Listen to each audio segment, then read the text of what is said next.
നമസ്കാരം. ശ്രീനാരായണ ഗുരുദേവൻ്റെ ജാതി നിർണയം എന്ന കൃതിയാണ് നമ്മൾ പരിചയപ്പെട്ടുകൊണ്ടിരിക്കുന്നത്.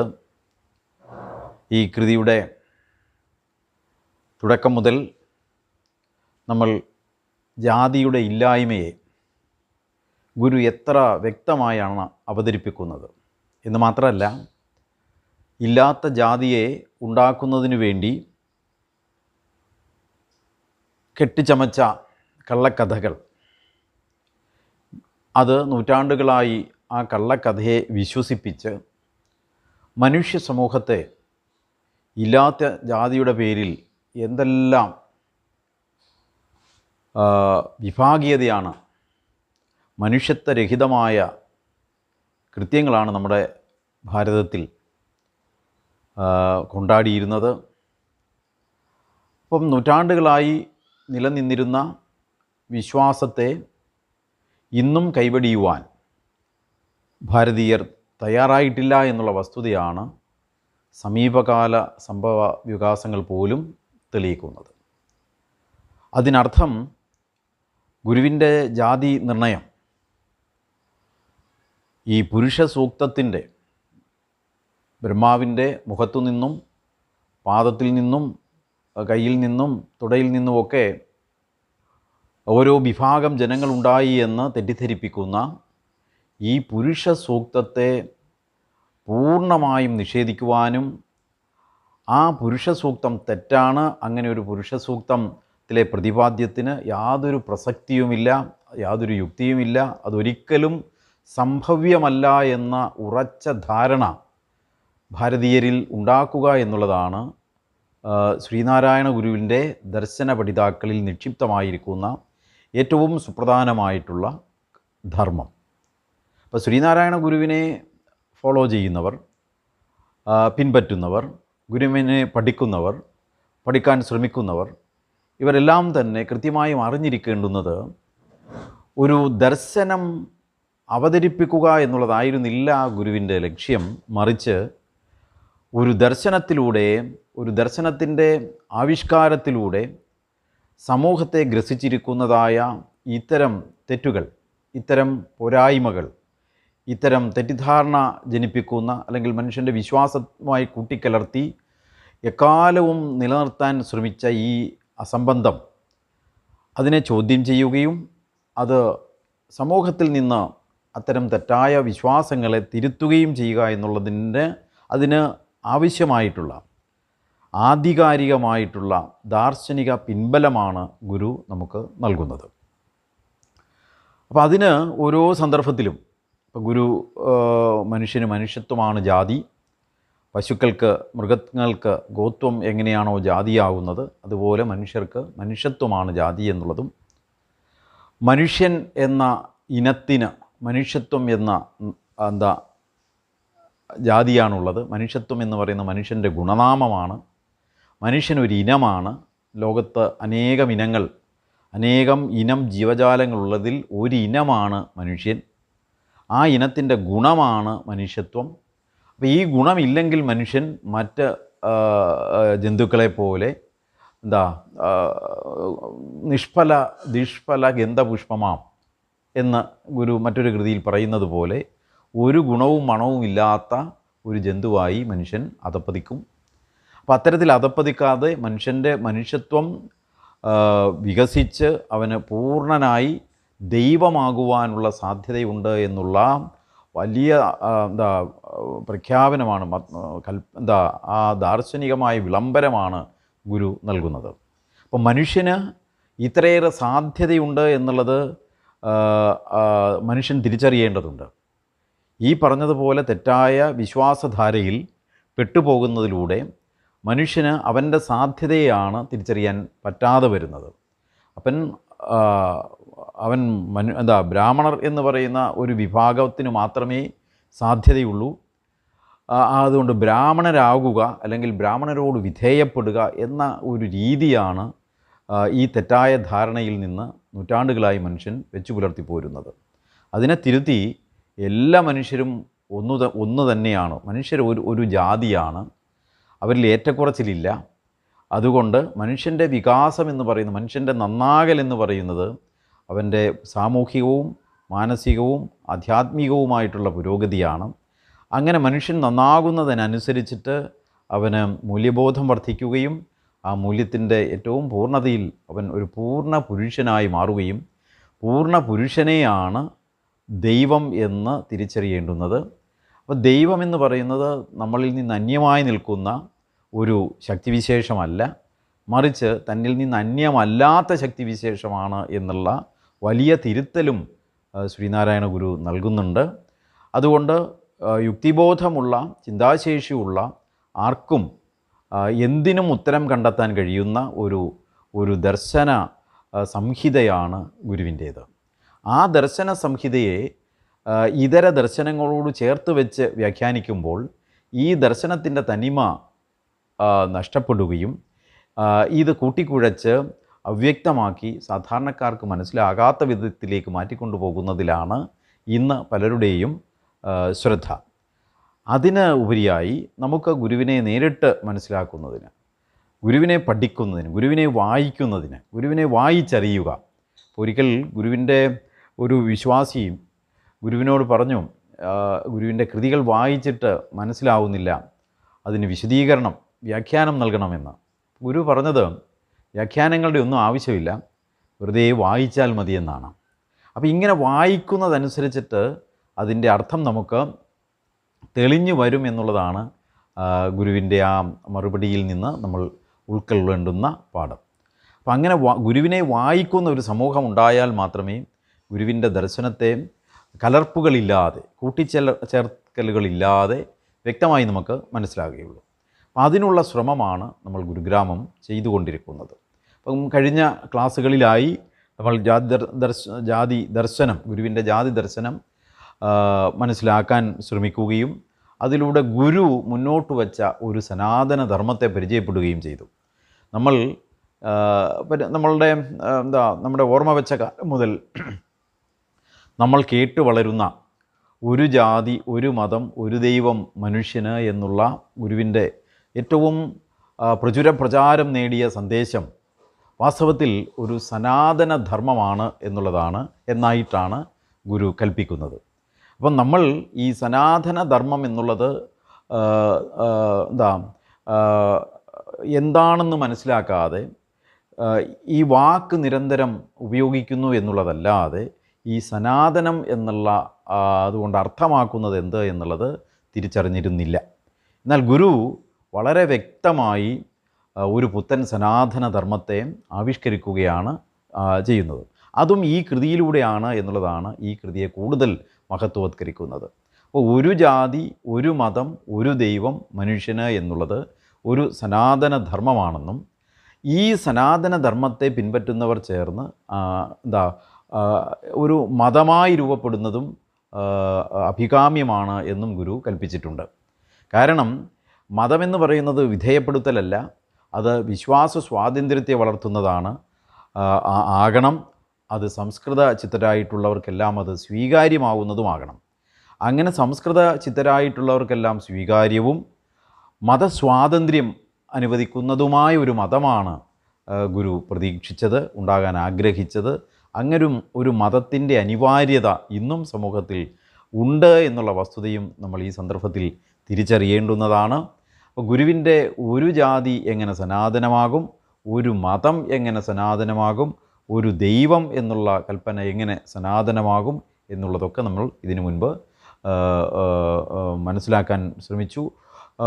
അതിൽ നിന്നും നമുക്ക് സ്വീകാര്യവും നമുക്ക് വ്യക്തവും നമുക്ക് ബോധ്യപ്പെട്ടതുമായ ഒരു സനാതനധർമ്മത്തെ മുറുകെ പിടിക്കുന്നതാണ് നമ്മുടെ ജീവിത വിജയത്തിന് ഉപകരിക്കുന്നത്. അല്ലാതെ നമുക്ക് മനസ്സിലാകാത്തതിനെ ദൈവമെന്ന് വിശ്വസിക്കുകയും സനാതനമെന്ന് കൽപ്പിക്കുകയും ഒക്കെ ചെയ്യുന്നത് നമ്മൾ കൂടുതൽ അന്ധകാരത്തിലേക്ക് കൊണ്ടുപോകുകയുള്ളൂ.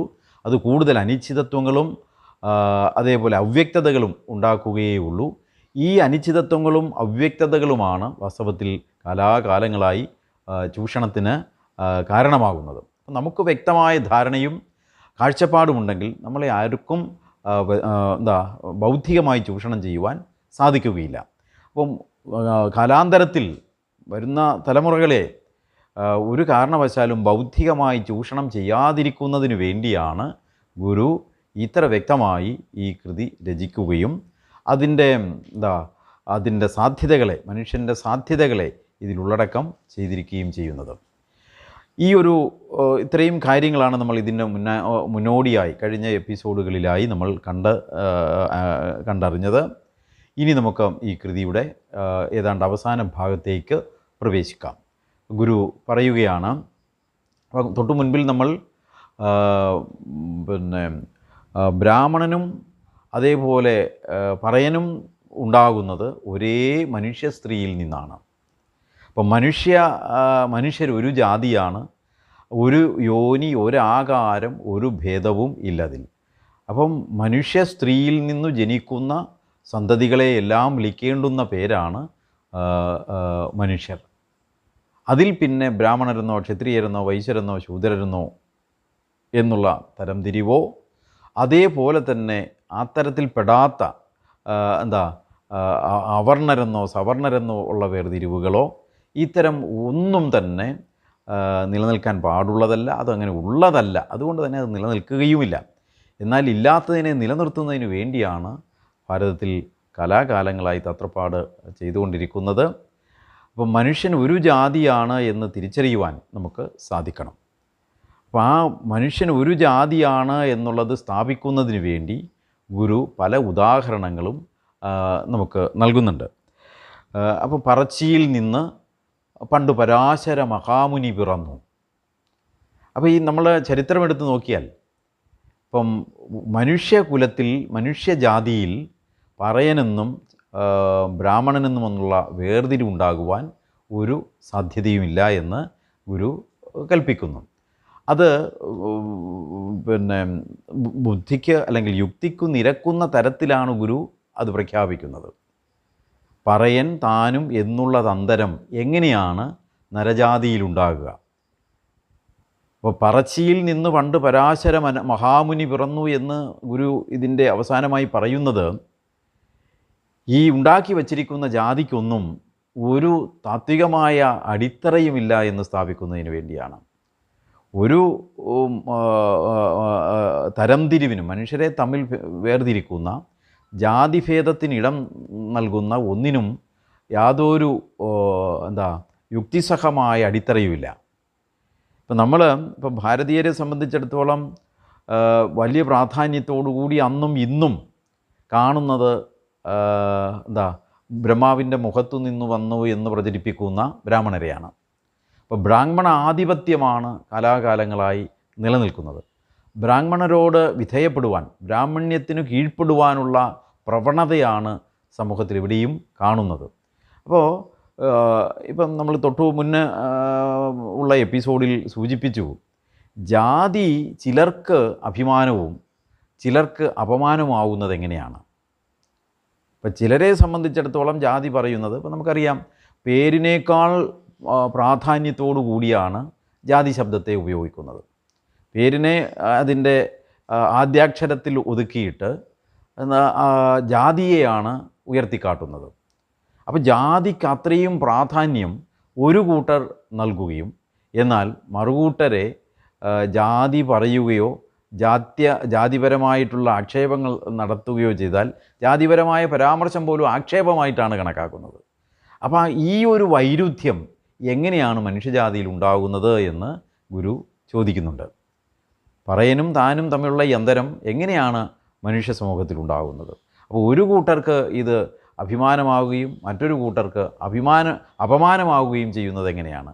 അതുകൊണ്ട് തന്നെ ഇതിൻ്റെ ഇല്ലായ്മ ഇത് വിളിച്ചറിയിക്കുന്നുണ്ട്. അപ്പോൾ ഇത് ഒരു കൂട്ടർ ഇതിനെ അഭിമാനമായി കാണുന്നതിന് വേണ്ടി കെട്ടിയുണ്ടാക്കിയിട്ടുള്ളതാണ്, കെട്ടിച്ചമച്ചതാണ്. അപ്പോൾ അത് എന്നിട്ട് മറ്റുള്ളവരുടെ മേലെ അടിച്ചേൽപ്പിക്കുകയാണ് ചെയ്തിട്ടുള്ളത്. അപ്പം ഒരു കൂട്ടർ മറുകൂട്ടർക്ക് ഇല്ലാത്ത ജാതിയെ അടിച്ചേൽപ്പിക്കുകയാണ് ഉണ്ടായത്.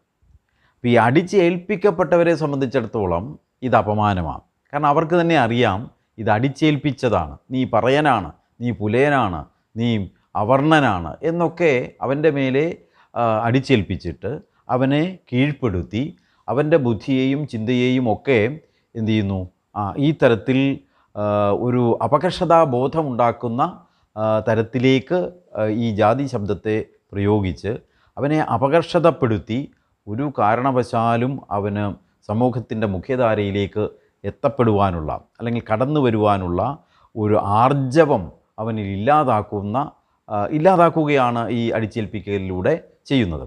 അപ്പം മനുഷ്യരെ ഈ സമൂഹത്തിൽ പിന്തള്ളപ്പെടണമെങ്കിൽ, മനുഷ്യരെ പിന്നാമ്പുറങ്ങളിലേക്ക് ആക്കണമെങ്കിൽ അവൻ്റെ ആത്മബോധത്തെ കെടുത്തണം, അല്ലെങ്കിൽ അവൻ്റെ വിശ്വാസത്തെ കെടുത്തണം, ആത്മവീര്യം ഇല്ലാതാക്കണം. അപ്പോൾ ആത്മവീര്യം കെടുത്തുവാൻ വേണ്ടി എടുത്ത ഒരായുധമാണ് ജാതി എന്നുള്ളത് സാമൂഹിക പ്രതിബദ്ധതയുള്ളവർ തിരിച്ചറിയണം. അപ്പോൾ ഇല്ലാത്തതായ ജാതിയെ ഉണ്ടാക്കി നിലനിർത്തുന്നതിൻ്റെ ഉദ്ദേശം സമൂഹത്തിൽ ഒരു വിഭാഗം എന്നും പാർശ്വവത്കരിക്കപ്പെട്ടവരായി തന്നെ കഴിയണം എന്നുള്ള വരേണ്യവർഗത്തിൻ്റെ താത്പര്യമാണ്. അപ്പോൾ വരേണ്യവർഗം ഈ ജാതിയെ കൊണ്ടുതന്നെ അവർ വരേണ്യവർഗമായി മാറി. അവർ മേൽക്കോയ്മ സൃഷ്ടിച്ചു. അവർ സമൂഹത്തിൻ്റെ ഉന്നതങ്ങളിൽ വിരാജിക്കുന്നവരായി അവർ സ്വയം പ്രഖ്യാപിക്കുകയും അവർക്ക് നിർബാധം സമൂഹത്തിലെ ആ അപ്രമാദിത്യം നിലനിർത്തുന്നതിന് വേണ്ടി മറുകൂട്ടരെ എന്തു ചെയ്തു, അടിച്ചമർത്തി വിധേയരാക്കി അപകർഷതാബോധം ഉണ്ടാക്കി ഒരു കാരണവശാലും അവർ സമൂഹത്തിൻ്റെ മുഖ്യധാരയിലേക്ക് കടന്നു വരരുത് എന്ന നിർബന്ധത്തോടു കൂടി ഉണ്ടാക്കിയ ഒരു തെറ്റായ കീഴ്വഴക്കമാണ് ഈ ജാതി സമ്പ്രദായം. അപ്പോൾ ഇതിനെതിരെ ശബ്ദിക്കുവാൻ ഗുരുവിന് മുൻപ് താത്വികമായി സംസാരിക്കുവാൻ, ഇപ്പം പലരും അതിനെ പ്രതിരോധിച്ചവരുണ്ട്, പ്രതിഷേധിച്ചവരുണ്ട് ഒക്കെയാണെങ്കിൽ പോലും ഇതിൻ്റെ ഇല്ലായ്മയെ ഇത്ര കൃത്യമായി എടുത്തു കാണിക്കുവാൻ ശ്രീനാരായണ ഗുരുവിന് കഴിഞ്ഞതുമാതിരി വേറെ ആർക്കും കഴിഞ്ഞിട്ടില്ല എന്നുള്ള വസ്തുതയും ശ്രദ്ധേയമാണ്. കാരണം ഗുരു സാമൂഹികമായി മാത്രമല്ല അതിനോട് പ്രതിരോധിക്കുന്നത്. അപ്പോൾ ഇന്ന് ഗുരുവിനെ ഇപ്പോൾ നവോത്ഥാന നായകൻ, സാമൂഹ്യ പരിഷ്കർത്താവ് എന്നൊക്കെ വിലയിരുത്തുമ്പോൾ ഗുരുവിൻ്റെ ഈ സാമൂഹിക പ്രവർത്തനങ്ങളെയാണ് പ്രധാനമായും എടുത്തു കാണിക്കുന്നത്. അല്ലെങ്കിൽ സാമൂഹികമായ പ്രവർത്തനങ്ങളെ വിലവെച്ചുകൊണ്ടാണ് അല്ലെങ്കിൽ വിലയിരുത്തിക്കൊണ്ടാണ് ഗുരുവിനെ സാമൂഹ്യ പരിഷ്കർത്താവ്, ജാതിക്കെതിരെ പ്രവർത്തിച്ചു എന്നൊക്കെ വിലയിരുത്തി പോരുന്നത്. എന്നാൽ ആ പ്രവർത്തനങ്ങളെക്കാൾ ഉപരിയായി ദാർശനികമായി ഈ ജാതി വ്യവസ്ഥതയുടെ അടിത്തറ തന്നെ ഗുരു ഇളക്കി എന്നുള്ളതാണ് നമ്മൾ തിരിച്ചറിയേണ്ടുന്നത്. അവിടെയാണ് ഗുരുവിൻ്റെ മഹത്വം. ദാർശനികമായി ഈ ജാതി സമ്പ്രദായത്തിൻ്റെ, വർണ്ണസമ്പ്രദായത്തിൻ്റെ, വർണ്ണഭേദത്തിൻ്റെ അടിത്തറ ഇളക്കുന്ന ദർശനമാണ് ഗുരുവിൻ്റേത്. അപ്പോൾ ഈ അടിത്തറ ഇളക്കുന്ന അല്ലെങ്കിൽ ജാതി വ്യവസ്ഥതയുടെ നിജസ്ഥിതി അറിയിക്കുന്ന ഈ കൃതിയെ കൃത്യമായും ഉൾക്കൊണ്ടാൽ മാത്രമേ നമുക്ക് സാമൂഹിക പ്രതിബദ്ധതയോടുകൂടി ഈ ജാതിക്കെതിരെയുള്ള പ്രവർത്തനങ്ങൾ ശക്തിപ്പെടുത്തുവാനായിട്ട് സാധിക്കൂ. ഇന്ന് പല മൂവ്മെൻറ്റ്സും ഈ ജാതിഭേദ ചിന്തയ്ക്കെതിരെയും അതേപോലെ സമത്വം സമൂഹത്തിൽ ഉണ്ടാകണം എന്ന് കാക്ഷിച്ച് പ്രവർത്തിക്കുന്ന കൂട്ടായ്മകൾ പലതുമുണ്ടെങ്കിലും ഈ ജാതിഭേദത്തിൻ്റെ നിരർത്ഥകത, അതായത് ഗുരുവിൻ്റെ ഈ ജാതി ദർശനത്തെ നന്നായി ഉൾക്കൊള്ളുന്നവരുടെ എണ്ണം വളരെ കുറവാണ് എന്നുള്ളതും വസ്തുതയാണ്. അതുകൊണ്ട് എന്താ സംഭവിക്കുന്നത് എന്ന് ചോദിച്ചാൽ, ശ്രീനാരായണ ഗുരു ഇതര സാമൂഹിക പ്രവർത്തകർക്ക് തുല്യമായി അല്ലെങ്കിൽ അതിനോട് സമാനവത്കരിച്ച് പോകുന്നുണ്ട് എന്നുള്ളത് വളരെ തിരിച്ചറിയേണ്ടുന്നൊരു വസ്തുതയാണ്.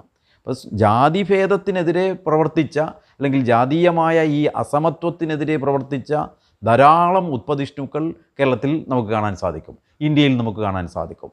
പക്ഷേ അവരിൽ നിന്നെല്ലാം ഗുരുവിനെ വ്യത്യസ്തനാക്കുന്നത് ഗുരു ഒരു പ്രവർത്തകനായിരുന്നില്ല, ഒരു ആക്ടിവിസ്റ്റ് ആയിരുന്നില്ല. അവിടെയാണ്.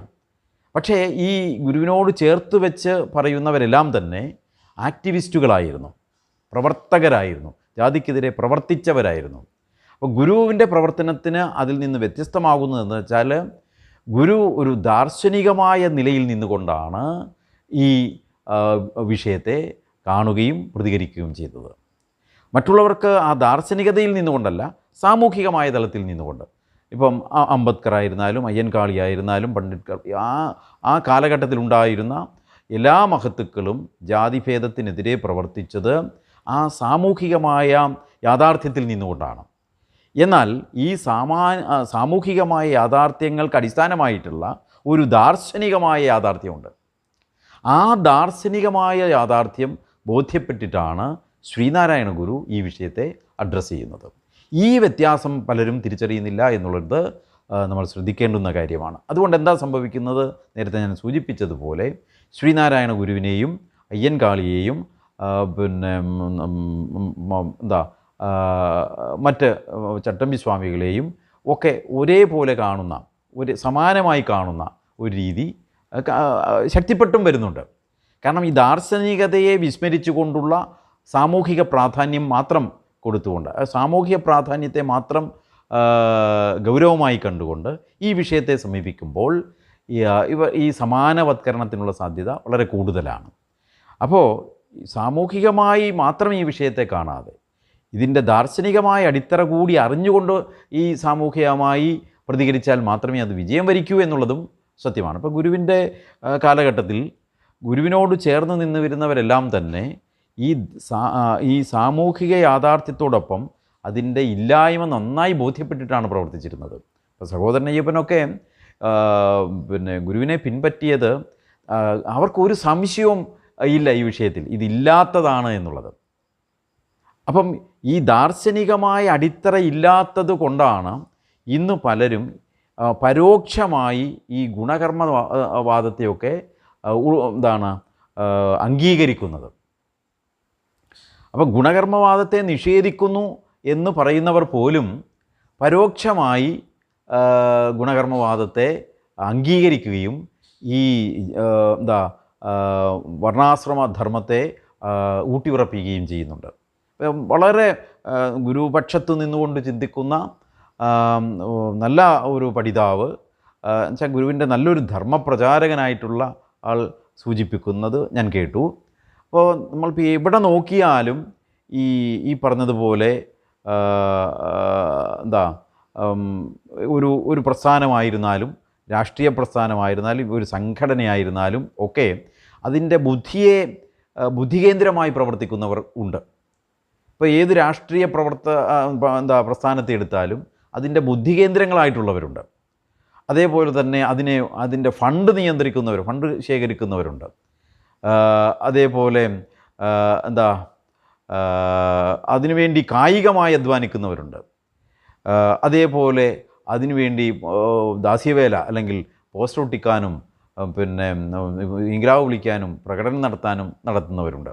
ഒരു രാഷ്ട്രീയ പ്രസ്ഥാനത്തെ നമ്മൾ വിശകലനം ചെയ്യുമ്പം ഈ തരത്തിൽ 4 കൂട്ടരെ നമുക്ക് കാണാൻ കഴിയും എന്ന് പറയും. അപ്പോൾ അവിടെയും പരോക്ഷമായി ഈ വ്യവസ്ഥയെ അംഗീകരിക്കുന്നതായിട്ടാണ് നമുക്ക് മനസ്സിലാക്കാൻ സാധിക്കുന്നത്. അപ്പം ബുദ്ധികേന്ദ്രം എന്ന് പറയുന്ന ഒരു കൂട്ടരാണ്, അവർ ബ്രാഹ്മണരാണെന്നാണ്. അപ്പോൾ അവരെ ബ്രാഹ്മണരായി കാണണം എന്നാണ്. ആരാണോ കായികമായി ഈ ഗുണ്ടായുസം കാണിക്കാൻ പോകുന്നത് പ്രസ്ഥാനങ്ങൾക്ക് വേണ്ടി, അവർ ക്ഷത്രിയരാണ്. അതേപോലെ ആരാണോ ഇതിന് പണം സമാഹരിക്കുന്നത് അവർ വൈശ്യരാണ്. ആരാണോ പോസ്റ്റ് ഒട്ടിക്കാനും അടികൂടാനും ഈ പറഞ്ഞതുപോലെ അതിൻ്റെ ഏറ്റവും താഴെത്തട്ടിലുള്ള പ്രവർത്തനം ചെയ്യുന്നത് അവർ ശൂദ്രരാണ് എന്ന നിലയിൽ അവിടെ അത് അങ്ങനെ ഉണ്ട് എന്നുള്ളത് വാസ്തവമാണെങ്കിൽ പോലും അതിലെ ഈ പറഞ്ഞ പോലെ ഈ ചാതുർവർണ്ണ്യത്തോട് ചേർത്ത് വെക്കുമ്പം ഈ ചാതുർവർണ്ണ്യത്തെ അംഗീകരിക്കുന്നതിന് സമാനമായി വരുന്നു. അതുകൊണ്ട് ചാതുർവർണ്ണ്യ വ്യവസ്ഥയെ പൂർണ്ണമായി ശ്രദ്ധിച്ചാൽ അറിയാം, ശ്രീനാരായണ ഗുരു ഈ ബ്രാഹ്മണർ എന്നുള്ള പദം തീരെ ഉപയോഗിച്ചിട്ടില്ല. അത് ശ്രദ്ധിക്കേണ്ടുന്നതാണ്. അപ്പം ആ പദം ഉപയോഗിക്കാതിരിക്കാമല്ലോ. ഇപ്പം ബ്രഹ്മത്തെ അറിഞ്ഞവരാണ് ബ്രാഹ്മണർ എന്ന് ഒരു വ്യാഖ്യാനം. അപ്പം ബ്രഹ്മത്തെ അറിഞ്ഞവർ ബ്രഹ്മജ്ഞാനി എന്ന് പറഞ്ഞാൽ പോരെ. അവരെ ഈ പിന്നെ വർണ്ണാശ്രമധർമ്മത്തിലെ ബ്രാഹ്മണരോട് ചേർത്ത് വെക്കുന്നത് എന്തിനാണ്? ബ്രഹ്മത്തെ അറിഞ്ഞവർ ബ്രഹ്മജ്ഞാനി എന്ന് പറഞ്ഞാൽ മതി. അതേപോലെ ഓരോന്നും. അപ്പോൾ ഈ വർണ്ണാശ്രമധർമ്മത്തിലെ ഈ ജാതി ശബ്ദങ്ങളെ അല്ലെങ്കിൽ ഈ പിന്നെ ശബ്ദങ്ങളെ ബ്രാഹ്മണർ ഒരു വർണ്ണമാണ്, ക്ഷത്രിയൻ വർണ്ണമാണ് എന്ന് പറയുന്നെങ്കിൽ ആ വാക്കുകളെ തന്നെ ഉപയോഗിക്കാതിരിക്കണം എന്നുള്ളതാണ്. അതിൻ്റെ ഒരു സൂചന ഗുരു തന്നിട്ടുണ്ട്. കാരണം എന്താ? ഗുരു ഈ പദങ്ങൾ തീരെ ഉപയോഗിച്ചിട്ടില്ല. അപ്പോൾ ആ പദങ്ങളെ അറിഞ്ഞോ അറിയാതെയോ നമ്മൾ സാമൂഹ്യ വ്യവസ്ഥിതിയോട് ചേർത്ത് വയ്ക്കാൻ ശ്രമിക്കുമ്പോഴും പരോക്ഷമായി അത് ഈ വർണ്ണാശ്രമധർമ്മത്തെ അംഗീകരിക്കലും അതിന് മറ്റൊരു വ്യാഖ്യാനം ചമയ്ക്കലുമാണ്. അപ്പോൾ വർണ്ണാശ്രമധർമ്മത്തെ പൂർണ്ണമായിട്ടും നിരാകരിക്കുന്ന, അത് ഉൾക്കൊള്ളാത്ത, അത് തെറ്റാണ് എന്ന് സ്വയം തിരിച്ചറിയുന്ന സമൂഹമാണ് നമുക്കുണ്ടാകേണ്ടുന്നത്. അതിന് ഗുരുവിൻ്റെ ഈ ജാതി നിർണയത്തിൻ്റെ അടിസ്ഥാനപരമായി വളരെ വസ്തുനിഷ്ഠമായിട്ടുള്ള പഠനം നമുക്ക് ആ ഒരു ധൈര്യം അല്ലെങ്കിൽ ആ ഒരു ആർജവം, ആ ഒരു എന്താ പറയുക അറിവ് നമുക്ക് നൽകും. ഞാൻ പറഞ്ഞു വന്നത് ഗുരുവിനോട് ചേർന്ന് നിന്നിരുന്നവർക്കെല്ലാം തന്നെ ഈ വർണ്ണാശ്രമധർമ്മത്തിൻ്റെ നിരർത്ഥകതയും യുക്തിരാഹിത്യവും അത് ഇല്ലാത്തതാണ് എന്ന് തികഞ്ഞ ബോധ്യത്തോടും കൂടിയാണ് അവർ സമൂഹത്തിൽ പ്രവർത്തിച്ചത്. അല്ലാതെ ഇതിനെ ഒരു സൈഡിൽ വെച്ചുകൊണ്ട് സാമൂഹ്യ തിന്മകൾക്കെതിരെ പോരാടുകയായിരുന്നില്ല അവർ ചെയ്തത്.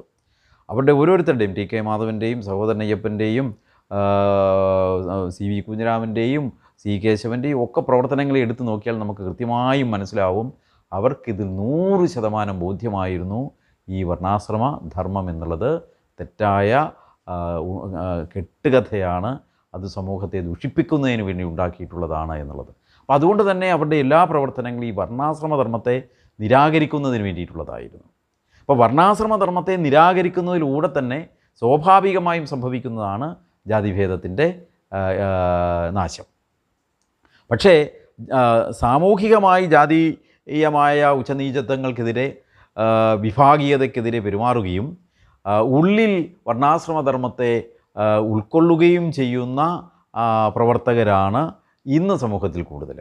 അതുകൊണ്ടാണ് എങ്ങനെ കറങ്ങിത്തിരിഞ്ഞാലും ഈ പൂച്ചയെ എടുത്തെറിഞ്ഞാൽ 4 കാലിൽ നിൽക്കുമെന്ന് പറഞ്ഞാൽ ഈ ജാതി ചിന്തയിൽ തന്നെ അതെല്ലാം ചെന്നുപോയി പെട്ടു നിൽക്കും.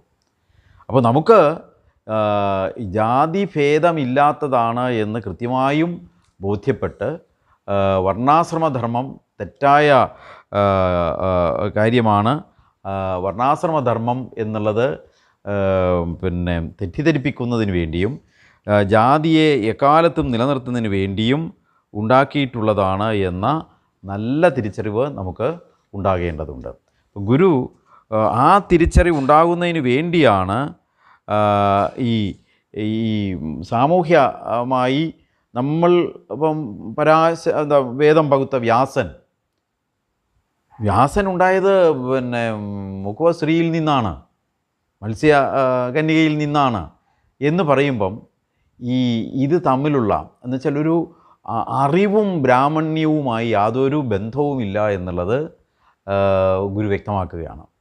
അപ്പം സമൂഹത്തിൽ ഇപ്പം ഭാരതത്തെ സംബന്ധിച്ച് ചിന്തിക്കുകയാണെങ്കിൽ ഈ ദളിതൻ ഉണ്ടാക്കിയതല്ലാതെ എന്തുണ്ട് ഭാരതത്തിൽ? ഇപ്പം മഹാഭാരതം എഴുതിയതാരാ? വ്യാസനാരാ? ദളിതനാണ്. അതേപോലെ തന്നെ രാമായണം, ഇതിഹാസം, ഈ 2 ഇതിഹാസങ്ങളുടെയും കർത്താക്കന്മാരാരാണ്? വേദം പകുത്തതാരാണ്? ഇല്ലേ? പിന്നെ ഈ വേദോപനിഷത്തുക്കൾ ഇതാരുടേതാണ്? ഇത് ബ്രാഹ്മണർ എഴുതിയതാണെന്നോ, ബ്രാഹ്മണരായിരുന്നോ, താപസരെന്നോ, ബ്രാഹ്മണ ഋഷിയെന്നോ എവിടെയെങ്കിലും ചരിത്രമുണ്ടോ? അപ്പോൾ ചുരുക്കത്തിൽ നമ്മുടെ ഭാരതത്തിൻ്റെ ജ്ഞാനസമ്പത്ത് എന്ന് പറയുന്നത് പൂർണ്ണമായും ഏതാണ്ട് അത് അങ്ങനെയല്ലാതെ ഒരു അപവാദം എവിടെയും നമുക്ക് കേൾക്കാൻ ഇല്ല. അപ്പം ഏതാണ്ട് പൂർണ്ണമായും ദളിതരിൽ നിക്ഷിപ്തമാണ്, ഈ അടിച്ചമർത്തപ്പെട്ടവരിൽ നിക്ഷിപ്തമാണ്. അത് നമ്മൾ തിരിച്ചറിയണം. അല്ലാതെ ബ്രാഹ്മണൻ ചമച്ച ഒരു ആധികാരികമായ ഗ്രന്ഥവും നമുക്ക് വേദോപനിഷത്തുകളിൽ ലഭ്യമല്ല. അപ്പോൾ അങ്ങനെ വരുമ്പം ഭാരതത്തിൻ്റെ സംസ്കാരം എന്ന് പറയുന്നത് നമ്മൾ ഉദ്ഘോഷിക്കുമ്പം നമ്മൾ അതിനെ ഒരുപാട് പ്രകീർത്തിക്കുന്നു. ഈ പ്രകീർത്തിക്കുമ്പം ഇതിനെല്ലാം ഉദ്ഭവത്തിനുണ്ടാക്കുവാൻ കാരണമായിട്ടുള്ളവനെ പാർശ്വവത്കരിച്ച് അവനെ സമൂഹത്തിൻ്റെ മുഖ്യധാരയിൽ നിന്ന് മാറ്റി നിർത്തി അവൻ ചെയ്ത പ്രവർത്തനത്തിൻ്റെ, അവൻ്റെ കർമ്മത്തിൻ്റെ, അവൻ്റെ രചനയുടെ എല്ലാം ക്രെഡിറ്റ് പറിച്ചവരാണ് ഈ സംസ്കാരത്തെക്കുറിച്ച് കുറ്റം കൊള്ളുന്നത്. അപ്പോൾ നമുക്ക് മനസ്സിലാകുന്ന ഗുരു പഠിപ്പിക്കുന്നത് എന്താണ്? ഗുരു പഠിപ്പിക്കുന്നത് ബൗദ്ധികമായ സംഭാവനകൾ ചെയ്യുന്നതിന് ബ്രാഹ്മണൻ ഉണ്ടായേ പറ്റൂ എന്നുള്ളത് വളരെ തെറ്റിദ്ധാരണയാണ്. അങ്ങനെ ഒരു ധാരണയുടെയും ആവശ്യമില്ല. കാരണം എന്താ? വേദം പകുത്ത വ്യാസൻ മത്സ്യകന്യയിൽ നിന്ന്, പറച്ചിയിൽ നിന്ന് ഉണ്ടായവനാണ്. മനസ്സിലാവുന്നു? അപ്പോൾ അങ്ങനെ നോക്കുമ്പം ഈ രാമായണം എഴുതിയ വാൽമീകിയും മഹാഭാരതം ചമച്ച വ്യാസനും വേദം പകുത്ത വ്യാസനും എല്ലാം തന്നെ ദളിത, ഈ പറഞ്ഞ അടിച്ചമർത്തപ്പെട്ട ജാതിയെ അപമാനമായി ഇന്ന് കാണുന്നവർ ഉണ്ടാക്കിയതാണ്. യഥാർത്ഥത്തിൽ അവരാണ് ഈ അപമാനത്തിന് പകരം ഇത് അഭിമാനമായി കാണേണ്ടുന്നത്. പക്ഷേ അതെങ്ങനെ തിരിച്ചു? ഇവർ ഈ ആധിപത്യം, അവരുടെ ബൗദ്ധികമായ സംഭാവനകളെ, സൃഷ്ടികളെ അവരുടേതല്ലാതാക്കി മാറ്റി, എന്നിട്ട് അതിലെ കഥാപാത്രങ്ങളെ എന്തു ചെയ്തു? പെർസോണിഫൈ ചെയ്തു. ഇപ്പം രാമായണം ചമച്ചത് വാൽമീകിയാണ്, ദളിതനാണ്, പാർശ്വവത്കരിക്കപ്പെട്ടവനാണ്, അടിച്ചമർത്തപ്പെട്ടവനാണ്, ജാതി അപമാനമായി കരുതുന്നവനാണ്. ഇന്നത്തെ ഇത് വെച്ചാണ് ഞാൻ പറയുന്നത്. പക്ഷേ ആ വാൽമീകി എഴുതിയ കാവ്യത്തിലെ കഥാപാത്രമായ രാമൻ ഇന്ന് ഭാരതം കീഴ്പ്പെടുത്തി, ഭാരതീയരെ കീഴ്പ്പെടുത്തി, ഭാരതത്തിൻ്റെ ദൈവമായി കണ്ടോ. തീർച്ചയായും രാമക്ഷേത്ര നിർമ്മാണം അല്ലെങ്കിൽ രാമക്ഷേത്രത്തിലെ പൂജ നടക്കുമ്പം ഭാരതത്തിലെ എല്ലാ ഹിന്ദു ഭവനങ്ങളിലും വിളക്ക് തെളിക്കുന്ന സ്ഥിതിയിലേക്ക് എത്തി.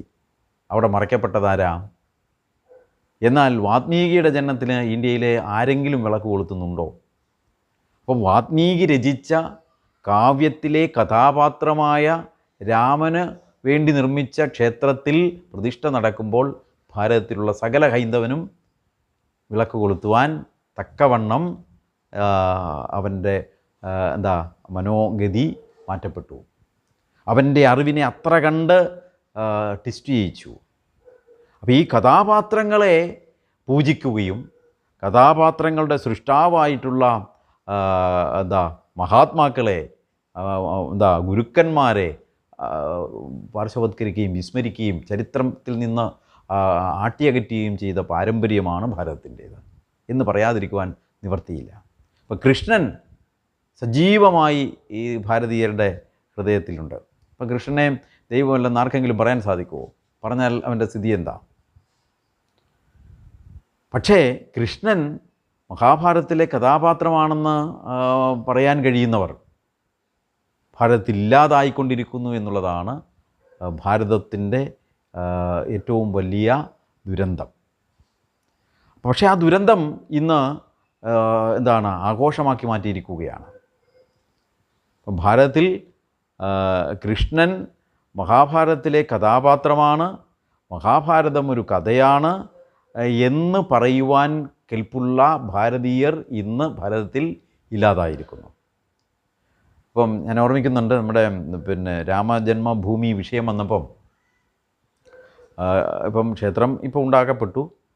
ആദ്യം ഇതൊരു പള്ളി ഇരിക്കുന്ന സ്ഥലം രാമൻ ജനിച്ച ഭൂമിയാണ് എന്ന് പറഞ്ഞ് ഭാരതത്തിൽ അങ്ങോളം ഇങ്ങോളം പ്രക്ഷോഭങ്ങൾ നടക്കുന്ന സമയത്ത് നിത്യാനന്ദസ്വാമി എഴുതിയ ഒരു ലേഖനത്തിൽ, നിങ്ങൾ രാമൻ ജനിച്ച ഭൂമി അറിയുവാൻ, രാമൻ്റെ ജന്മസ്ഥലം അറിയുവാൻ നിങ്ങൾ പള്ളി പൊളിച്ച് നോക്കുകയല്ല വേണ്ടത്, വാൽമീകിയുടെ ഹൃദയത്തിൽ തപ്പുകയാണ് വേണ്ടത് എന്നാണ്.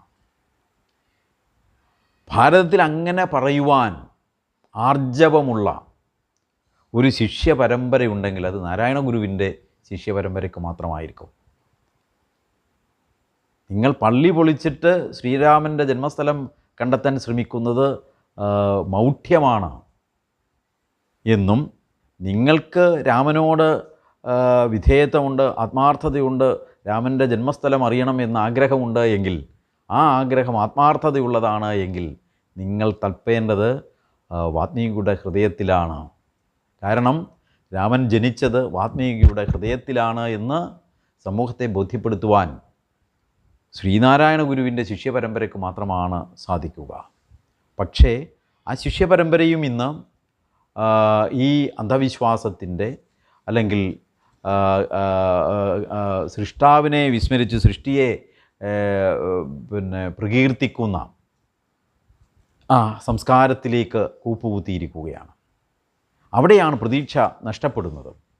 അവിടെയാണ് ഭാരതത്തിൻ്റെ പ്രതീക്ഷ നഷ്ടപ്പെടുന്നത്. ഞാനിത് പറയുമ്പം ശരിക്കും ഗുരുവിനോട് ചേർന്നു നിൽക്കുന്നവരുടെ, ഗുരുവിൻ്റെ ദാർശനികതയോട് ചേർന്ന് നിൽക്കുന്നവരുടെ എണ്ണം കുറയുന്നത്, അല്ലെങ്കിൽ ഗുരുവിൻ്റെ ദാർശനികതയോട് മുഖം തിരിക്കുന്നവർ ഗുരുവിനെ ഒരുപാട് പ്രകീർത്തിക്കുന്നു.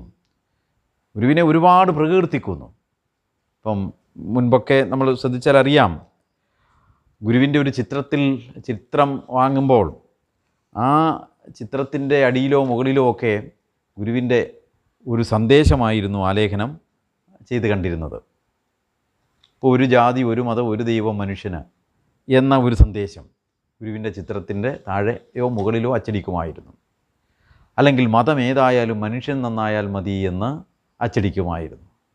മദ്യം വിഷമാണ്, അതുണ്ടാക്കരുത്, കൊടുക്കരുത്, കുടിക്കരുത് എന്ന് അച്ചടിക്കുമായിരുന്നു. ഇന്ന് നമ്മളൊരു ഗുരുവിൻ്റെ ചിത്രം വാങ്ങിക്കുകയാണെങ്കിൽ അതിൽ ഈ പറഞ്ഞ സന്ദേശങ്ങളൊന്നും ആയിരിക്കില്ല ആലേഖനം ചെയ്തിട്ടുള്ളത്. മറിച്ച് വിശ്വാസത്തെ വളർത്തുന്ന ശ്രീനാരായണ പരമഗുരവേ നമഃ എന്നായിരിക്കും. അപ്പം ഗുരുവിലുള്ള വിശ്വാസത്തെ വളർത്തരുതെന്നോ പ്രകീർത്തിക്കരുതെന്നോ എന്നൊന്നും അല്ല ഞാൻ ഈ പറയുന്നതിൻ്റെ അർത്ഥം. മറിച്ച് ഗുരു നിലനിൽക്കുന്നത്, ഗുരു ഇന്ത്യയിൽ സജീവമാകുന്നത്, ഗുരു ശ്രദ്ധേയനാകുന്ന ഗുരുവിൻ്റെ മഹത്വം എന്ന് പറയുന്നത് ഈ ഭാരതത്തിൽ കട്ട പിടിച്ചു നിന്നിരുന്ന അബദ്ധങ്ങൾ, അന്ധകാരങ്ങൾ, ഈ അന്ധവിശ്വാസങ്ങൾ, ഇതിനെയെല്ലാം ഇല്ലായ്മ ചെയ്യുവാനുള്ള ദാർശനിക വെളിച്ചം തന്നു എന്നുള്ളതാണ് ഗുരുവിൻ്റെ മഹത്വം. ഈ ദർശനത്തെ കൈവിടുകയും ആരാധന കൂട്ടുകയും ചെയ്യുമ്പോൾ അത് സമൂഹത്തിലേക്ക് പകരേണ്ടുന്നതായ വെളിച്ചം പകരണമെന്നില്ല. അപ്പോൾ വിശ്വാസം വർദ്ധിപ്പിച്ചാൽ സ്വാഭാവികമായും മറ്റേതൊരു വിശ്വാസത്തെ പോലെ അതും അന്ധമായി മാറുവാനുള്ള സാധ്യതയാണ് കൂടുന്നത്. വിശ്വാസം ക്രമേണ അന്ധവിശ്വാസത്തിന് വഴിമാറും. ഇന്ന് നമ്മൾ നോക്കിയാലറിയാം, ശ്രീനാരായണ ഗുരുവുമായി ബന്ധപ്പെട്ടു നിൽക്കുന്ന പ്രസ്ഥാനങ്ങളും വ്യക്തികളും ആണ് ഇന്ന് ബ്രാഹ്മണരേക്കാൾ, ഈ സവർണരെന്ന് കരുതുന്നവരേക്കാൾ കൂടുതൽ ജാതി ചിന്ത പേറുകയും സമൂഹത്തിൽ വളരെ പരുഷമായ തരത്തിൽ, വളരെ ആർക്കും സ്വീകാര്യമല്ലാത്ത തരത്തിൽ, ഇപ്പം കഴിഞ്ഞ ദിവസങ്ങളിൽ തന്നെ RLV രാമകൃഷ്ണനെതിരെ ഉള്ള പരാമർശം, അതൊക്കെ ഇങ്ങനെ ഉണ്ടാകാനുള്ള കാരണം എന്താണ്? ഇതൊക്കെ ഒരു വെറുതെ അങ്ങ് പറയുന്നു എന്ന് മാത്രമല്ലല്ലോ. അപ്പം അതൊക്കെ ഒരു അടിയുറച്ച കാഴ്ചപ്പാടിൽ നിന്നുണ്ടാകുന്നതല്ലേ.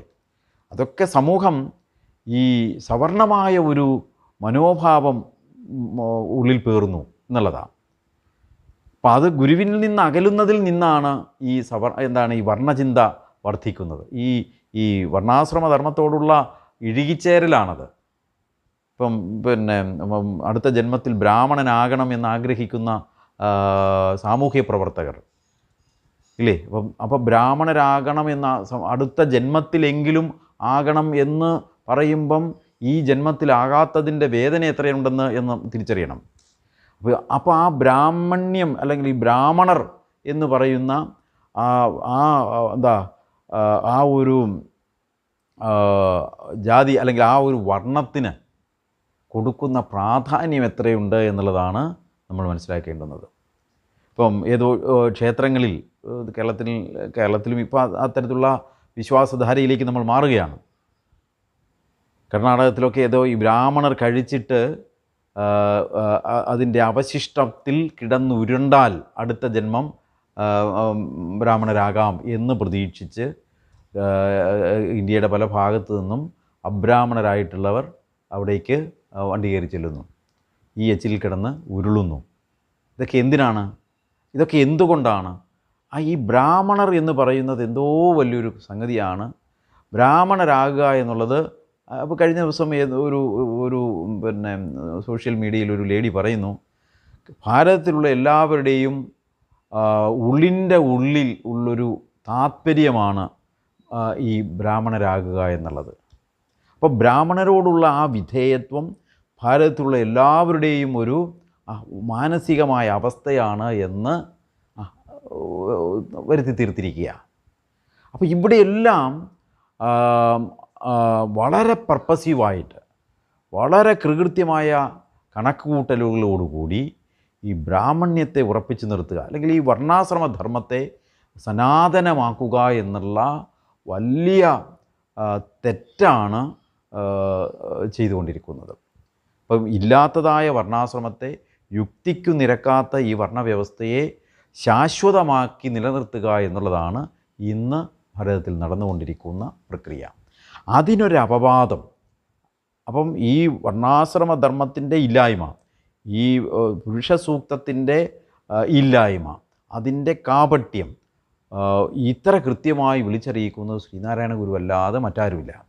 ഭാരതത്തിൽ ഒരുപാട് പേര് ഈ ജാതി സമ്പ്രദായത്തിനെതിരെ പ്രവർത്തിച്ചിട്ടുണ്ട്, പ്രതിഷേധിച്ചിട്ടുണ്ട്, അവരാലാവുന്നതെല്ലാം അവർ ചെയ്തിട്ടുണ്ട്. അങ്ങനെ ഒരു മൂമെൻ്റ് തന്നെയുണ്ട്. ഇതെല്ലാം ശരിയായിരിക്കുമ്പോഴും, ഇതെല്ലാം അംഗീകരിക്കുമ്പോഴും ഈ പുരുഷ സൂക്തത്തെ ഇത്ര നിശ്ചിതമായി വിമർശിക്കുകയും അതിനു പകരം മനുഷ്യാണാം മനുഷ്യത്വം ജാതി ന ബ്രാഹ്മണാതിരസൈവം എന്നുള്ള പ്രഖ്യാപനം, എന്താ, ബ്രാഹ്മണാദികളില്ല. അതെന്താ, ഈ പുരുഷ സൂക്തത്തിൻ്റെ ഏറ്റവും ശക്തമായ, പുരുഷ സൂക്തത്തോടുള്ള ഏറ്റവും ശക്തമായ പ്രതിഷേധമാണ്. ന ബ്രാഹ്മണാദി, അങ്ങനെ ഒന്നില്ല, മനസ്സിലാക്കണം. അപ്പം ഈ ഒരു ഉറച്ച അറിവാണ് ജാതിക്കെതിരെ പോരാടുന്നവർക്ക് ഉണ്ടാകേണ്ടുന്നത്. അല്ലാതെ ഇതൊരു സൈഡിൽ വെക്കുകയും മറു സൈഡിൽ സാമൂഹിക സമത്വത്തിനു വേണ്ടി പ്രവർത്തിക്കുകയും ചെയ്താൽ ഒരു കാരണവശാലും അത് വിജയം വരിക്കില്ല. അതുകൊണ്ടാണ് ശ്രീനാരായണ ഗുരുവിനെ ഈ വർണ്ണവാദികൾ ഇത്ര ശക്തമായി പ്രതിരോധിക്കുന്നത്. അപ്പോൾ ഈ ഇത്ര ശക്തമായി പ്രതിരോധിക്കുന്നു എന്ന് പറയുമ്പം ഇന്നത്തെ ഇവരുടെ ശക്തമായ പ്രതിരോധം എന്ന് പറയുന്നത് വിമർശിച്ചുകൊണ്ടല്ല. ഇപ്പോൾ ഒരു കാലഘട്ടത്തിൽ, ഇപ്പോൾ 60-70 കാലഘട്ടത്തിൽ, 60-70-80 കാലഘട്ടത്തിൽ ശ്രീനാരായണ ഗുരു സിമൻറ്റ് നാണുമായിരുന്നു. ശ്രീനാരായണ ഗുരു സമാധിയായത് തേങ്ങ തലയിലുടച്ചായിരുന്നു. ഇങ്ങനെയൊക്കെ പ്രചരിപ്പിച്ചിട്ടുണ്ട്. പക്ഷേ അത്തരം പ്രചരിപ്പിക്കലുകളൊന്നും തന്നെ ക്ലച്ച് പിടിക്കാവുന്നപ്പം അതൊക്കെ വാസ്തവത്തിൽ ഇവരോടുള്ള വിരോധം വർദ്ധിപ്പിക്കുകയാണ് ഉണ്ടായത് എന്ന് തിരിച്ചറിഞ്ഞപ്പം ഇവരെന്ത് ചെയ്തു? ശ്രീനാരായണ ഗുരുവിനെ ഇവർ അംഗീകരിക്കാൻ തുടങ്ങി. ശ്രീനാരായണ ഗുരുവിൻ്റെ കൃതികളെ അവർ വ്യാഖ്യാനിക്കാൻ തുടങ്ങി. ഇപ്പോൾ ശ്രീനാരായണ ഗുരുവിൻ്റെ കൃതികളെ വ്യാഖ്യാനിക്കുന്നതിൻ്റെ ഏതാണ്ട് 80%-90% ഈ വർണ്ണവാദത്തോട് ചേർന്ന് നിൽക്കുന്നവരാണ്. അപ്പം വർണ്ണവാദത്തോട് ചേർന്ന് നിൽക്കുന്നവർ ഈ ജാതി നിർണയത്തെ വ്യാഖ്യാനിച്ചാൽ ഈ നബ്രാഹ്മണാതിരസൈവം എന്ന് വ്യാഖ്യാനിക്കുന്നത് എങ്ങനെയായിരിക്കും? എന്താ, നബ്രാഹ്മണാദി എന്നുള്ളതിനെ ബ്രാഹ്മണാദികൾ ജാതിയല്ല, അത് വർണ്ണമാണ് എന്ന തരത്തിലാണ് വ്യാഖ്യാനിക്കുന്നത്. ഇത്തരം വ്യാഖ്യാന പുസ്തകങ്ങൾ ലഭ്യമാണ് എന്ന് മാത്രമല്ല, നമ്മളുടെ ഈ ഗുരുദർശനത്തിൻ്റെ ആധികാരിക വക്താക്കൾ എന്ന് പറയുന്നവർ പോലും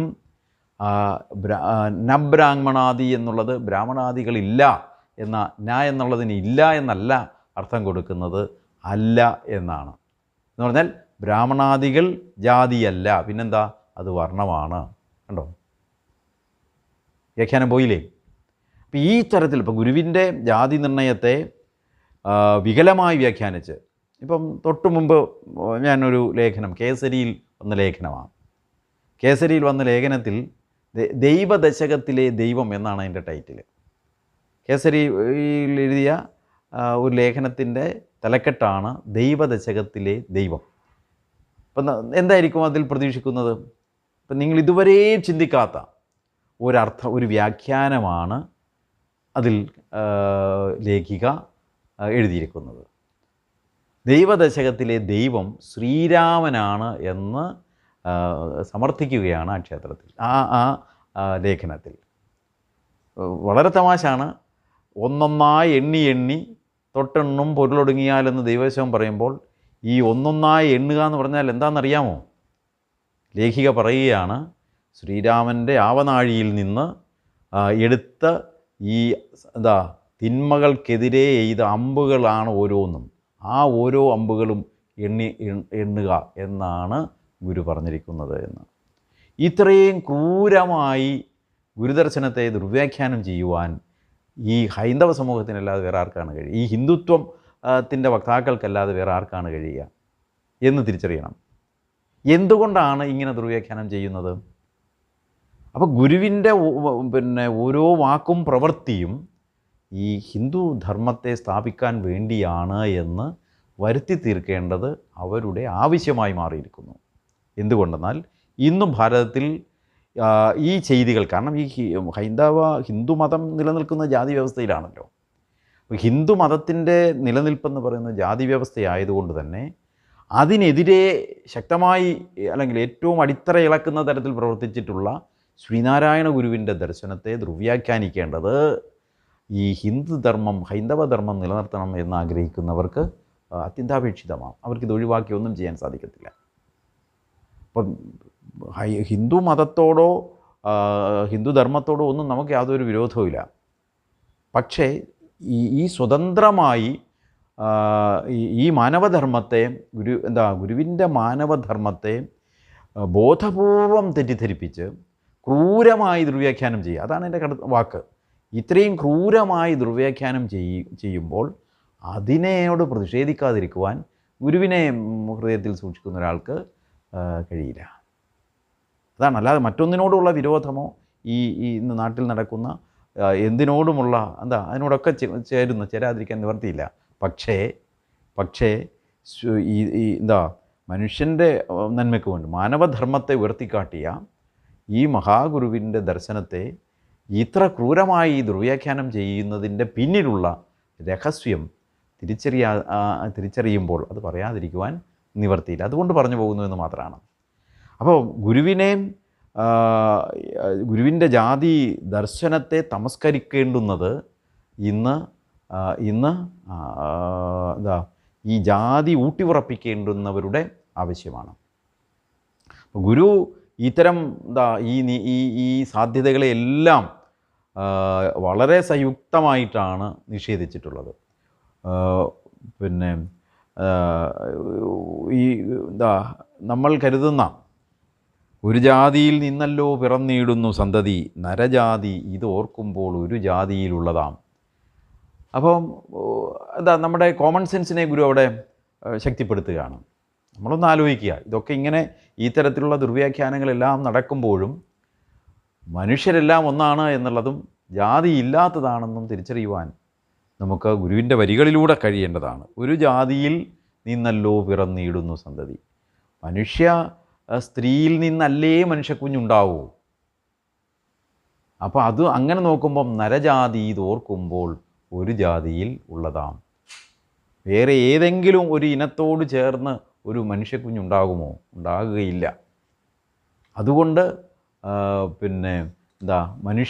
മനുഷ്യർ എന്ന് പറയുന്നത് ഒരു ഇനമാണ്, ഒരു ജാതിയാണ്. അതിൽ ജാതിഭേദം കൽപ്പിക്കുന്നതിന് വേണ്ടി ഉണ്ടാക്കിയിട്ടുള്ള ഏതു തത്വശാസ്ത്രവും സമൂഹത്തെ ഛിദ്രമാക്കുന്നതിന് മാത്രം പ്രയോജനപ്പെടുന്നതാണ്. അതേപോലെ തന്നെ നരജാതിയിൽ നിന്നത്രേ പിറന്നിടുന്നു വിപ്രനും പറയൻ അല്ലേ? നരജാതിയിൽ നിന്നത്രേ പിറന്നിടുന്നു വിപ്രൻ. അപ്പം ഈ വിപ്രൻ എന്ന് പറയുന്ന ബ്രാഹ്മണർ എന്ന് പറയുന്ന ഈ വർണ്ണത്തിൽപ്പെടുന്ന ബ്രാഹ്മണൻ മനുഷ്യ സ്ത്രീ പ്രസവിക്കാതെ വേറെ ആരെങ്കിലും പ്രസവിച്ചുണ്ടാകുന്നതാണോ? ഒരിക്കലുമല്ല. അത് മനുഷ്യ സ്ത്രീ പ്രസവിച്ച് തന്നെ ഉണ്ടായിട്ടുള്ളതാണ്. പറയനും അങ്ങനെ തന്നെ ഉണ്ടായിട്ടുള്ളതാണ്. അപ്പോൾ പിന്നെ എങ്ങനെയാണ് ഈ നരജാതിയിൽ ജാതിഭേദം ഉണ്ടാക്കുന്നത്? ഒരു ജാതിയിൽ നിന്നാണ് പറയനും വിപ്രനും ഉണ്ടാകുന്നത്. അപ്പോൾ ഈ വിപ്രനും പറയനും ഒരൊറ്റ ജാതിയിൽ നിന്ന് ഉത്ഭവിക്കുമ്പോൾ പിന്നെ അതിൽ ഒരു ഭേദ ഉണ്ടാക്കുന്നത് എന്തടിസ്ഥാനത്തിലാണ്? എന്ത് ന്യായമാണുള്ളത് എന്നുള്ളത്. അതേപോലെ പറച്ചിയിൽ നിന്ന് പണ്ട് പരാശര മഹാമുനി പിറന്നു. മറസൂത്രിച്ച വേദം പകുത്ത ഈ മഹാമുനി പിറന്നതോ പറച്ചിയിൽ നിന്നാണ്. ആലോചിക്കാം. അപ്പോൾ പറച്ചിയിൽ നിന്ന് പിറന്ന മഹാമുനി വേദം പകുത്തു, വേദത്തെ തരംതിരിച്ചു. അതിൽ ആ പൗത്ത വേദത്തെ പ്രമാണമാക്കുന്നതിൽ ആർക്കും പ്രതിഷേധമില്ല. വേദത്തെ ആരും അതുകൊണ്ട് നിഷേധിക്കുന്നില്ല. പറച്ചിയിൽ നിന്ന് പിറന്ന വ്യാസൻ ചമച്ചതാണ് വേദം. ബ്രഹ്മസൂത്രം രചിച്ചത് വ്യാസനാണ്. അപ്പോൾ അതുകൊണ്ട് ആ ബ്രഹ്മസൂത്രം നിഷിദ്ധമല്ല, അത് ആധികാരികമാണ്, അത് പ്രമാണം തന്നെയാണ്. പക്ഷേ അതിൻ്റെ സൃഷ്ടാവായിട്ടുള്ള ചമച്ചിട്ടുള്ള വ്യാസൻ സ്വീകാര്യനല്ല. ഈ തരത്തിലൊക്കെയുള്ള ഗുരുവിൻ്റെ നിരീക്ഷണങ്ങളാണിതെല്ലാം.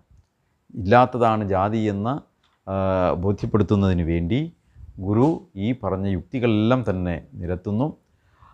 ആ യുക്തിയിൽ നിന്നുകൊണ്ട് നമുക്ക് ഇല്ലാത്തതാണ് ജാതി എന്ന് തിരിച്ചറിയുവാനും ജാതിഭേദത്തിനെതിരെ കർക്കശമായി നിലപാടെടുക്കുന്നതിനും ജാതിയെ സ്ഥാപിക്കുന്നതിനും ജാതിഭേദം നിലനിർത്തുന്നതിനും വേണ്ടി ഗുരുവിനെ കൂടി വിനിയോഗിക്കുന്ന ഈ ദുഷ്പ്രവണതയെ ചെറുത്ത് തോൽപ്പിക്കുന്നതിനും നമുക്ക് കഴിഞ്ഞില്ലെങ്കിൽ നമ്മൾ ഗുരുവിൻ്റെ വക്താക്കളാണ് എന്ന് പറയുന്നതിൽ യാതൊരു അർത്ഥവുമില്ല. എന്ന് മാത്രമല്ല, ഇത്രയും വലിയൊരു മഹാത്മാവിനെ, അതായത് മനുഷ്യരെ മാത്രം മുന്നിൽ കണ്ട, എന്നുവെച്ചാൽ മറ്റൊന്നും ഈ പ്രാദേശികത്വമോ ദേശീയതയോ ഇതൊന്നും തന്നെ ബാധിക്കാത്ത മനുഷ്യനെ മാത്രം മുന്നിൽ കണ്ട് ഈ പ്രപഞ്ചത്തിൻ്റെ സുസ്ഥിരമായ വ്യവസ്ഥിതി നിലനിർത്തുന്നതിന് മനുഷ്യൻ്റെ പ്രാധാന്യം തിരിച്ചറിഞ്ഞുകൊണ്ടാണ് ഗുരു മനുഷ്യന് പ്രാധാന്യം കൊടുക്കുന്നത്. അപ്പം മനുഷ്യനെ മാത്രം മുന്നിൽ കണ്ടു എന്ന് പറയുമ്പോൾ മാനവികം എന്ന് മാത്രം പറയാൻ സാധ്യമല്ല. മുൻപ് നമ്മൾ സൂചിപ്പിച്ചിട്ടുള്ളതുപോലെ ഗുരുവിൻ്റെ ദർശനം ജീവകേന്ദ്രീകൃതമാണ്. ഒരു പീഡ എറുമ്പിനും വരുത്തരുത് എന്ന് പറയുന്ന ഒരു തത്വശാസ്ത്രമാണ്. അപ്പം ജീവകേന്ദ്രീകൃതമായ ദർശനത്തിൽ മനുഷ്യന് സുപ്രധാനമായ സ്ഥാനം നൽകുന്ന ആ ദർശനത്തിൽ മാനവധർമ്മത്തെ ഉയർത്തി നിർത്തുന്ന ഈ ദർശനത്തെ തമസ്കരിച്ച് ഇല്ലാത്തതായ ജാതിയും മതവും മതത്തിൻ്റെയും അടിസ്ഥാനത്തിൽ മനുഷ്യരെ തരംതിരിച്ച് സമൂഹത്തിൽ ഛിദ്രത സൃഷ്ടിക്കുവാൻ ശ്രമിക്കുന്നവരെ തിരിച്ചറിയുവാനും അതിനെതിരെ ശക്തമായി പോരാടുവാനും ഈ ദർശനത്തെ ഈ ഛിദ്രശക്തികൾക്കെതിരെ പ്രയോഗിക്കുവാനുള്ള ഏറ്റവും ശക്തമായ ആയുധമായി ഈ ദർശനത്തെ വിനിയോഗിക്കുവാനും ഈ ദർശന പഠിതാക്കൾക്ക് സാധിക്കേണ്ടുന്നതാണ്. എന്നാൽ അതിന് സാധിക്കാതെ വരുന്നത് എന്തുകൊണ്ട് എന്ന് ചോദിച്ചാൽ, ഈ ദർശന പഠിതാക്കൾ ഇന്ന് ബഹുഭൂരിപക്ഷവും ഇതിൻ്റെ വക്താക്കളായി മാറിയിരിക്കും, ഈ ജാതിയുടെയും മതത്തിൻ്റെയും ഒക്കെ വക്താക്കളായി മാറിയിരിക്കുന്നത് ഈ ദർശനത്തിൻ്റെ തനിമയെ തിരിച്ചറിയാത്തത് കൊണ്ടാണ്. അവർ ഈ തനിമ തിരിച്ചറിയാത്തത് എന്തുകൊണ്ടെന്ന് ചോദിച്ചു കഴിഞ്ഞാൽ, ഭാരതീയ ദർശനങ്ങളോട് ചേർത്ത് വെച്ചുകൊണ്ട് ഇതര ഇപ്പം വേദ ഉപനിഷത്തുക്കൾ, പ്രസ്ഥാനത്രയങ്ങൾ, ബ്രഹ്മസൂത്രം, അതേപോലെ തന്നെ ഗീത തുടങ്ങിയ ഗ്രന്ഥങ്ങളോട് ചേർത്ത് വെച്ചാണ് ഗുരുവിനെ പഠിക്കാൻ ശ്രമിക്കുന്നത്. അങ്ങനെ വരുമ്പോൾ സ്വാഭാവികമായിട്ടും ഗുരുവും അതിൻ്റെ വക്താവായി വിലയിരുത്തപ്പെടുവാനുള്ള സാധ്യത വളരെ കൂടുതലാണ്. അപ്പോൾ ഗുരുവിനെ സ്വതന്ത്രമായി കാണണമോ അതോ മതാധിഷ്ഠിതമായി കാണണമോ എന്നുള്ളത്, അപ്പോൾ ഈ ആ തീരുമാനം എന്ന് പറയുന്നത് വളരെ നേരിയതാണ്, വളരെ മൃദുവായിട്ടുള്ള ഒരു വളരെ ചെറിയ ഒരു വ്യത്യാസത്തിലാണ് ഇതപ്പുറവും ഇപ്പുറവും മാറുന്നത്. അപ്പോൾ ഈ പണ്ഡിതരായിട്ടുള്ളവർ എന്ന് കരുതുന്നവർ അല്ലെങ്കിൽ ഈ വ്യാഖ്യാതാക്കൾ എന്ത് ചെയ്യുന്നു, ആ നേരിയ വരമ്പ് അങ്ങെടുത്ത് കളയുന്നു. അപ്പോൾ വളരെ സ്വാഭാവികമായിട്ട് ഇതൊന്നായിക്കൊള്ളും. അപ്പോൾ ഗുരുവിൻ്റെ ദർശനത്തിൻ്റെ തനിമ തിരിച്ചറിയണമെങ്കിൽ തീർച്ചയായിട്ടും ഈ ജാതി ദർശനത്തിൻ്റെയും ജാതി ലക്ഷണത്തിൻ്റെയും അടിസ്ഥാനത്തിൽ നിന്നുകൊണ്ട്, അതാണ് അടിസ്ഥാനം എന്ന് തിരിച്ചറിഞ്ഞുകൊണ്ട് ഇതര കൃതികളെ, ഇപ്പം സ്തോത്രകൃതികളായിരുന്നാലും പ്രബോധനാത്മകമായ കൃതികളായിരുന്നാലും ദാർശനികമായ കൃതികളായിരുന്നാലും വിലയിരുത്തുന്നതിൻ്റെ അടിസ്ഥാനമെന്ന് പറയുന്നത് ഈ ജാതി നിർണയത്തിലും ജാതി ലക്ഷണത്തിലും നിന്നുകൊണ്ടാവണം. അപ്പോൾ മാത്രമേ ഗുരുവിൻ്റെ ദർശനത്തിൻ്റെ തനിമ, സ്വതന്ത്രത നമുക്ക് ബോധ്യമാകുകയുള്ളൂ.